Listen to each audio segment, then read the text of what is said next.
I journeyed 12 hours to witness my grandson's arrival. At the hospital, my son said, "Mom, my wife wants only her relatives here." He added quietly, "Don't push it. She never wanted you around." I left without a word. 3 days later, the hospital called. "Ma'am, the delivery bill is short by $10,000. I drew a deep breath and calmly said, "You know, there are moments in life that just shatter you. Moments so profoundly painful, they cleave your entire existence into a before and an after." For me, that moment hit me like a physical blow in the cold, clinical hallway of a New York hospital. I'd traveled 12 hours to be there, only for my own son to look me in the eyes I'd seen open for the first time 32 years ago, and utter 3 quiet words that ripped my heart wide open. "She's never liked you." Can you even imagine?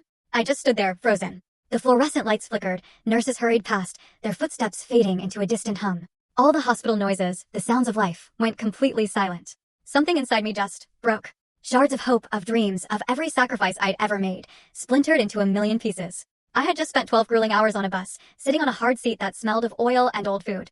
12 hours staring out a fogged window, watching towns and mountains blur by, all while my heart beat with one single, beautiful hope: meeting my grandson. I'd planned every detail, every imaginary touch. I saw myself holding that tiny, warm body, feeling the soft scent of his hair, his smooth skin against my cheek. I pictured Daniel's proud smile introducing me, and Valerie, tired but happy, letting me help. I imagined everything, except this. Never, in my wildest nightmares, did I think my son would look at me like a stranger, like a burden, like something to be hidden away. Then, from behind a closed door, I heard it, my grandson's first cry. And I was out here. An outsider.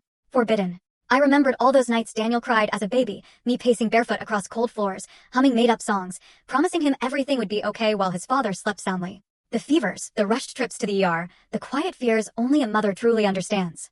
And now, that same child, the one I'd protected with every fiber of my being, was telling me I wasn't welcome at one of the most important moments of his life. My name is Amy Carter. I'm 61 years old. I grew up in Nashville, in a small house with an apple tree in the yard. My mother taught me how to bake, how to love, how to live. I married Robert, a kind, quiet man with the warmest heart. We had Daniel when I was 29, and from that moment, my world revolved around him. When Robert died suddenly of a heart attack, Daniel was just 15. Our family of 3 became 2. I sold our small shop, took any job I could find. Cleaning dental offices at dawn, my hands raw with disinfectant. Working as a receptionist in the afternoons, coming home with aching feet. But I always smiled for Daniel. He was my reason. My whole world. And now, that same son looked at me with eyes full of distance. I stood there silent. Not because I had nothing to. Full story on the channel. Link below. Click now and watch what happened next.